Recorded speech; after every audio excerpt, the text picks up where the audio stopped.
महाराष्ट्रामध्ये महानगरपालिकांच्या निवडणुकींची घोषणा झालेली आहे. सगळ्याच पक्षांकडनं तयारी सुरू आहे. असं असताना मुंबईमध्ये नेमकं भारतीय जनता पार्टी आणि शिवसेनेसोबत रामदास आठवले यांच्या पक्षाला काय मिळणार आहे याची चर्चा सुरू झालेली आहे. केंद्रीय राज्यमंत्री रामदास आठवले आहेत माझ्यासोबत. सर, स्वागत आहे TV9 मराठीमध्ये. आता जसं म्हटलं तसं आपल्या पक्षाची सध्याची भूमिका काय आहे? कारण जागा वाटपामध्ये फक्त त्या दोघांचीच चर्चा आहे. तुमचा पक्ष कुठंच दिसत नाहीये. हा तर रिपब्लिकन पार्टी ऑफ इंडिया हा तसा जुना मित्रपक्ष बीजेपीचा आहे.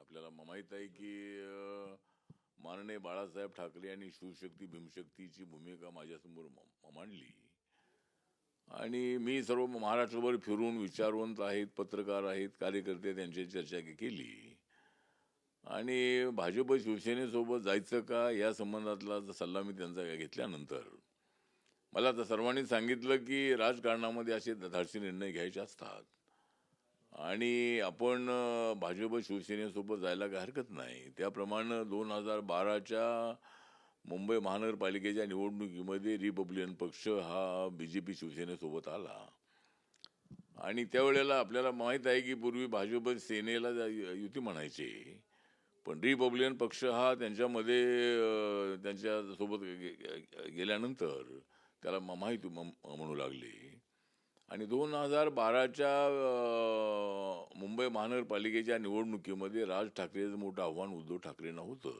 भाजप सेनेला होतं. त्यावेळेला शिवसेना मोठा पक्ष होता, भाजप हा त्यांच्यापेक्षा कमी ताकदीचा होता, पण दोघांची ताकद मिळून त्यांनी एकदा तर सत्ता आणलेली होती. तर मी आणि माझा पक्ष हा भाजप सेनेचा जुना मित्र आहे. आता आज नवीन हे मित्र एकनाथ शिंदे साहेब आलेले आहेत, ते 50 आमदार घेऊन आले. अजितदादा पवार हे सुद्धा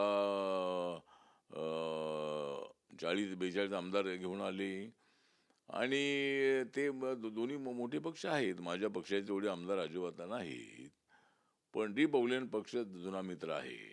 आता 29 महानगरपालिकेच्या निवडणुकीमध्ये रिपब्लिकन पक्षाला काय वाटा मिळणार अशा पद्धतीची चर्चा महाराष्ट्रभर आहे आणि सर्व ठिकाणी माझ्या पक्षाचे कार्यकर्ते BJPच्या संपर्कामध्ये आहेत. तर अनेक ठिकाणी 2 जागा, 3 जागा, 1 जागा, 4 जागा अशा सोडण्यात आल्याची माहिती मला आहे अनेक जिल्ह्यामध्ये. पण मुंबई हा जो आमचा बालेकिल्ला आहे, मुंबई ही जी निवडणूक आहे मुंबई महानगरपालिकेची आमच्यासाठी प्रतिष्ठेची आहे आणि माननीय उद्धव ठाकरे यांच्या हातातून ही महानगरपालिका हिसकावून घ्यायची आहे. ती जर हिसकावून घ्यायची असेल, आपल्या महायुतीचा महापौर करायचा असेल, तर रिपब्लिकन पक्षाला सोबत ठेवणं अत्यंत आवश्यक आहे. आता माहिती अशी मिळालेली आहे की 145 जागा BJPच्या कोट्यामध्ये आलेल्या आहेत. 87 जागा या एकनाथ शिंदे साहेबांच्या शिवसेनेला मिळालेल्या आहेत आणि आता रिपब्लिकन पक्षाला भाजपच्या कोट्यातून जागा द्यायचं असं ठरलेलं आहे अशा पद्धतीची माहिती मला देण्यात आलेली आहे.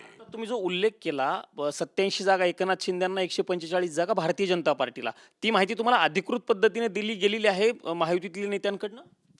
नाही, अधिकृत म्हणजे आता मी मीडियामध्ये जे काल पाहिलेलं आहे की त्या दोघांची चर्चा फायनल झालेली आहे आणि रिपब्लिकन पक्षाला BJPच्या कोट्यातून जागा द्यायच्या अशा पद्धतीचं ठरलेलं आहे, अशा पद्धतीची माहिती मला देण्यात आलेली आहे आणि आमच्या पक्षाच्या वतीनं मग 25 जागांची यादी आम्ही त्यांच्याकडे दिलेली आहे. BJPच्या जे अमित साटम आहेत त्यांच्याकडे दिलेली आहे. त्यानंतर इतर नेत्यांशी चर्चा आमची झालेली आहे. तर आता मला वाटतं आज किंवा उद्या हा निर्णय होणं अत्यंत आवश्यक आहे, कारण आमच्या कार्यकर्त्यांना फॉर्म भरायचा आहे. त्यामुळे आम्हाला एक 14-15 जागा मिळाव्यात अशी आमची अपेक्षा आहे.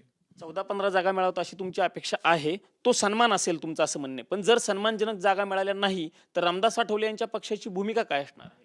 मला असं वाटतं की जागा आम्हाला देतील, कारण रिपब्लिकन पक्ष हा तसा आमचे किती खासदार आहेत, किती आमदार आहेत यापेक्षाही सर्व वस्त्यांमध्ये रिपब्लिकन पक्षाच्या शाखा आहेत. माझा ग्रुप जो आहे हा ज्यांच्यासोबत जातो त्यांना सत्ता मिळते असा गेल्या 20-25 वर्षाचा अनुभव आहे. त्यामुळं मी काँग्रेससोबत असताना काँग्रेसलाही सत्ता मिळाली. मी त्यांना सोडून मी शिवसेना भाजपसोबत आल्यानंतर भाजप सेनेलाही सत्ता मिळाली. त्यामुळं माननीय देवेंद्र फडणवीस हे अनुभवी नेते आहेत, महाराष्ट्राचे मुख्यमंत्री आहेत. त्यांना माहिती आहे की रिपब्लिकन पक्षाची ताकद मुंबईमध्ये आहे. त्यामुळं निवडून यायचं असेल तर RPIला सोबत ठेवणं अत्यंत आवश्यक आहे. आणि त्यामुळं मला असं वाटतं की त्यांना फार अडचणीत आणण्याची भूमिका आमची अजिबात नाही आहे. परंतु रिपब्लिकन पक्षाचा सन्मान होणं अत्यंत आवश्यक आहे. तुम्ही कविताही केलेली आहे, करुणा कामचा घात. नाही नाही, म्हणजे कविता जी आहे ती म्हणजे आमचं मला माहिती आहे की आमचा होणार नाही अजिबात घात. आमचा होणार नाही अजिबात घात. जर त्यांना मजबूत करायचा असेल त्यांचा हात, तर रिपब्लिकन पक्ष हा जो आहे हा साथ देणारा पक्ष आहे, हात मजबूत करणारा पक्ष आहे. आणि म्हणून रिपब्लिकन पक्षाकडं लक्ष ठेवणं अत्यंत आवश्यक आहे असं माझं मत आहे. आणि आता मी मुंबईला उद्या चाललेलो आहे. माननीय मुख्यमंत्र्यांना भेटणार आहे आणि रिपब्लिकन पक्षाचा सन्मान व्हावा अशी आमची भूमिका आहे. पुणे शहरामध्ये आमचे 5 नगरसेवक मागे निवडून आले होते. मागच्या वेळेला आम्हाला 10-11 जागा त्या देण्यात आल्या होत्या. आणि आता पुण्यामध्येही चर्चा सुरू आहे. पुण्यामध्ये सुद्धा आम्हाला जागा चांगल्या मिळतील अशी अपेक्षा आहे. आणि मुंबईमध्ये सुद्धा जागा आम्हाला द्याव्यात ही आमची आग्रही मागणी आहे. त्याचा निर्णय कधीपर्यंत होणं अपेक्षित आहे आठवले साहेब? मला वाटतं की ते 30 तारखेपर्यंत फॉर्म भरायचे आहे. त्यामुळं आज 27 तारीख आहे. त्यामुळं उद्या किंवा परवा सकाळपर्यंत हा निर्णय होणं अत्यंत आवश्यक आहे. कारण आम्हाला उमेदवार नंतर आम्हाला त्याचे उमेदवार आम्ही आमच्या वार्डामध्ये आम्ही ठरवलेले आहेत. जो वार्ड सुटेल त्या ठिकाणी कोणाला उभं करायचं हे आम्ही ठरवलेलं आहे. त्यामुळे फक्त आम्हाला वार्ड कुठले तर सुटतील एवढी माहिती मिळाली की आम्ही सगळे त्या तयारीत आहोत. त्यामुळं एक 14-15 किंवा 10-11 तरी वार्ड आम्हाला मिळावेत ही आमची आग्रही मागणी आहे. आठवले साहेब, तुम्ही मगाशी बोलताना उल्लेख केला की उद्धव ठाकरे यांच्या समोर राज ठाकरे यांचं खूप मोठं आव्हान 2012 साली होतं. पण आता पुन्हा एकदा मनसे आणि शिवसेना म्हणजे उद्धव ठाकरे आणि राज ठाकरे एकत्र आलेले आहेत. खास करून मुंबईमध्ये त्याचा कसा पद्धतीनं परिणाम होईल आणि महायुतीला त्याचा तोटा होऊ शकतो का त्यांच्या दोघांच्या एकत्र येण्याचा? आता मला असं वाटतं की जरी उद्धव ठाकरे राज ठाकरे जरी एकत्र आलेले असले तरी त्याचा महानगरपालिकेच्या निवडणुकीमध्ये त्यांचा होणार आहे 0. या महानगरपालिकेच्या निवडणुकीमध्ये उद्धव ठाकरे राज ठाकरेंचा होणार आहे 0. पण या निवडणुकीमध्ये खरा ठरणार आहे मी 0. त्यामुळं ठीक आहे, मी ज्यांच्या बाजूला आहे त्या महायुतीला चांगलं यश मिळणार आहे. आणि उद्धव ठाकरे यांनी फार मोठी चूक केलेली आहे. म्हणजे राज ठाकरेला सोबत घेऊन त्यांनी बाळासाहेब ठाकरे यांच्या विचाराच्या संबंधामध्ये प्रतारणा केलेली आहे. बाळासाहेबांनी सगळ्या मराठी माणसांना तर एकत्र आणलं. पण बाळासाहेबांनी नंतर गुजराती माणसं आहेत, उत्तर भारतीय आहेत, साऊथ इंडियन आहेत, मुस्लिम्स आहेत, अशा सर्व लोकांना सोबत त्यांनी घेतलेलं होतं. त्यामुळं उद्धव ठाकरे हे राज ठाकरेंच्या सोबत गेल्यामुळं काही लिमिटेड मतदारसंघात फायदा होऊ शकेल. पण त्यांच्या डोक्यामध्ये जी कल्पना आहे की आता काँग्रेस पक्ष त्यांच्यासोबत नाही आहे, राष्ट्रवादी अजून त्यांच्यासोबत आहे की नाही माहीत नाही आहे. आणि या दोघांच्या ताकदीवर मुंबई शहरामध्ये 40% मराठी माणसं आहेत, 60% नॉन मराठी माणसं आहेत. त्या 40% मराठी माणसांमध्ये यांना 14-15% मतं मिळतील. त्यामध्ये आम्हालाही अर्धी मतं 20% मिळतील. काँग्रेस पक्ष आहे, बाकीचे पक्ष आहेत. त्यामुळे सगळीच मराठी माणसं यांना मतं यांना मिळतील असं अजिबात नाही आहे. त्यामुळे उद्धव ठाकरे यांनी राज ठाकरे यांना सोबत घेऊन फार मोठी चूक केलेली आहे आणि त्यांना फारसा फायदा होणार नाही. आता तुम्ही मराठी आणि नॉन मराठीचा उल्लेख केला. उत्तर भारतीयांच्या वतीनं बटोंगे तो पिटोंगे अशा पद्धतीचे बॅनर्स मुंबईभर लावले गेलेले आहेत. म्हणजे उत्तर भारतीयांनी एकत्र राहावं असा मेसेज त्या बॅनरमधनं दिलेला आहे या 2 ठाकरेंसाठी. मला असं वाटतं की बटेंगे तो गटेंगे वगैरे ठीक आहे. सगळ्या समाजाच्या लोकांनी एकत्र राहिलं पाहिजे. मराठी माणसाने एकत्र राहिलं पाहिजे, हिंदी भाषिकांनी एकत्र राहिलं पाहिजे, साऊथ इंडियन एकत्र राहिलं पाहिजे, गुजरातीने एकत्र राहिलं पाहिजे. अशा पद्धतीची भूमिका ही काय तशी चुकीची अजिबात नाही आहे. त्यामुळं जरी काही बोर्ड लागलेले असले तरी सुद्धा मध्यंतरी उत्तर भारतीयांवरती थप्पड मारण्यासारखे प्रकार घडले.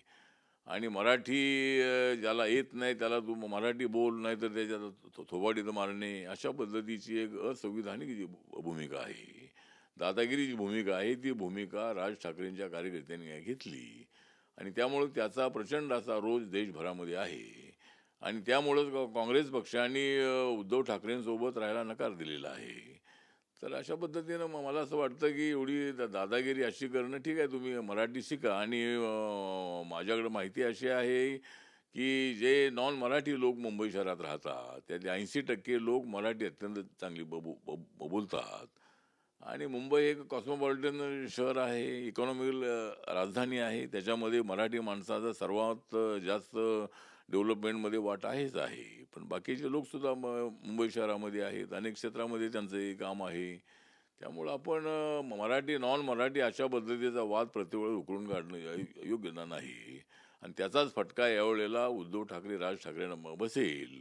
आणि आता मग आम्हाला त्या ठिकाणी आमचा महायुतीचा महापौर झाला की मग यांनी पैसे वाटले असे आरोप करणार, यांनी मतं चोरलेले असा आरोप करणार. त्यामुळे यांचं ठरलेलंच आहे की त्यांना जे जास्त जागा लोकसभेला मिळाल्या, आम्ही असं म्हटलं नाही की त्यांनी मतं चोरी केली होती. आम्ही हे सांगितलं की संविधानाच्या मुद्द्यावर आमचं नुकसान झालेलं आहे, संविधान बदलणार, आरक्षण जाणार, अशा पद्धतीचं नेरेटिव्ह पसरवून समाजामध्ये गैरसमज केलेला होता. आणि त्यामुळं आमचं लोकसभेमध्ये नुकसान झालं. आणि पण आता आम्हाला सत्ता आम्हाला मिळाली की हे सांगतात हे मतं तर चोरी केलेली आहेत, हे असं झालेलं आहे. पण ही गोष्ट खरी आहे की निवडणूक यादीमध्ये, इलेक्शन लिस्टमध्ये पारदर्शकता असली पाहिजे. निवडणूक यादी अत्यंत स्खलित आणि चांगली असली पाहिजे, योग्य असली पाहिजे. त्याच्यामध्ये अनेक जर चुका आहेत, ही गोष्ट खरी आहे. आणि ते काय आजच्या चुका आहेत असं नाही, अनेक वर्षांपासून त्या चुका आहेत, त्या सुधारल्या पाहिजेत अशी आमची भूमिका आहे.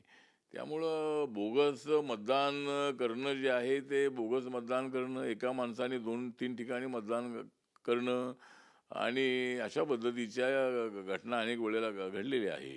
त्यामुळे इलेक्शन कमिशननी जो SIR आणलेला आहे तो यासाठी आणलेला आहे की जो ज्याचा डेथ झालेला आहे त्याच्या नावाने बोगस मतदान होतं म्हणून ती नावं काढण्याचा प्रयत्न झालेला आहे.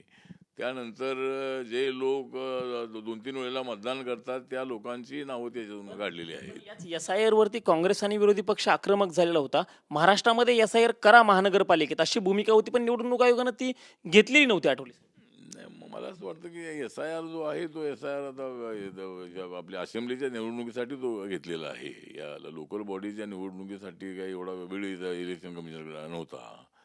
आणि त्यामुळं महाराष्ट्राची यादी सुधारली पाहिजे अशी आमची मागणी आहे. ज्यावेळेला पुढच्या निवडणुका होतील त्याच्या अगोदर त्याची पूर्णपणे चौकशी करावी अशी आमची मागणी आहे. पण त्यामध्ये मी एवढं सांगतो की त्यांना यश मिळालं की मत चोरी होत नाही. आम्हाला जर चांगली मतं मिळाली, आम्हाला यश मिळालं तर आम्ही मतं चोरली होती असं म्हणणं तर हे योग्य नाही. लोकशाहीमध्ये ज्याच्या बाजूला मतदान जास्त मिळतं त्यांना सत्तेवर येण्याचा अधिकार आहे. आणि काँग्रेस पक्ष अनेक वर्ष सत्तेवर राहिलेला आहे. आणि BJPचे तर 1982 मध्ये 2 खासदार होते. त्यामुळं मला असं वाटतं की नरेंद्र मोदींच्या नेतृत्वाखाली आमचा NDA अत्यंत स्ट्रॉंग आहे. प्रत्येक राज्य जिंकत आम्ही पुढं चाललेलो आहोत. हरियाणा जिंकलेला आहे आम्ही, दिल्ली जिंकलेला आहे, बिहार जिंकलेला आहे, महाराष्ट्र जिंकलेला आहे. आता वेस्ट बेंगॉल आमच्या समोर आहे आणि वेस्ट बेंगॉलमध्ये सुद्धा BJP आणि NDA सत्तेवर येणार.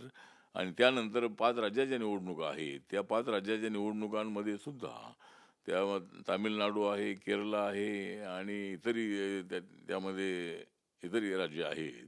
तर अशा 5 राज्यांच्या निवडणुका नंतर येणार आहेत. त्यामुळे प्रत्येक राज्य जिंकायचं असं आम्ही ठरवलेलं आहे. आणि त्याची सुरुवात महानगरपालिकेच्या मुंबई महानगरपालिकेपासून होईल असं म्हणायचं. हा, तर मुंबई महानगरपालिकेपासून होणार. कारण आता आम्ही ज्या नगरपालिकेच्या निवडणुका लढलो त्यामध्ये आम्ही एकमेकाच्या विरोधामध्ये लढल्यानंतर सुद्धा सर्वात जास्त जागा आमच्या निवडून आलेल्या आहेत. त्यानंतर आता महानगरपालिकेच्या निवडणुकीमध्ये सुद्धा 29 महानगरपालिकामध्ये सुद्धा अनेक ठिकाणी, मॅक्झिमम ठिकाणी आपणाला आमचं यश आम्हाला मिळालेलं दिसेल. अनेक ठिकाणी आमची युती होते, कुठं होत नाही आहे, कुठे राष्ट्रवादीची युती झालेली नाही आहे.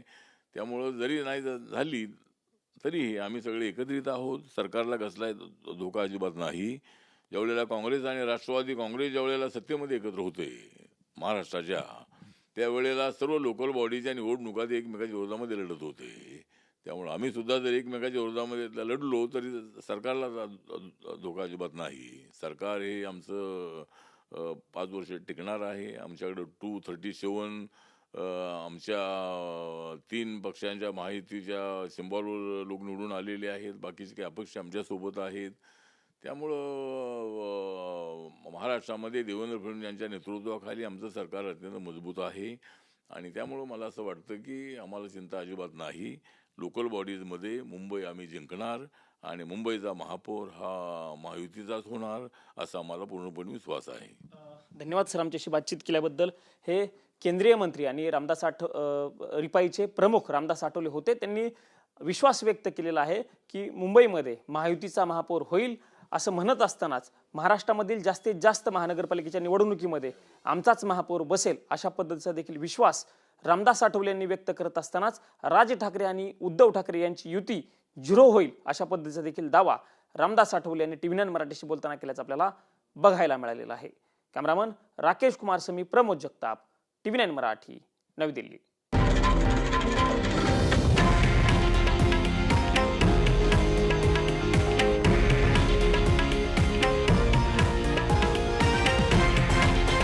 हे आहे देशातील नंबर 1 न्यूज नेटवर्क आणि आपण पाहत आहात TV9 मराठी, एकमेव.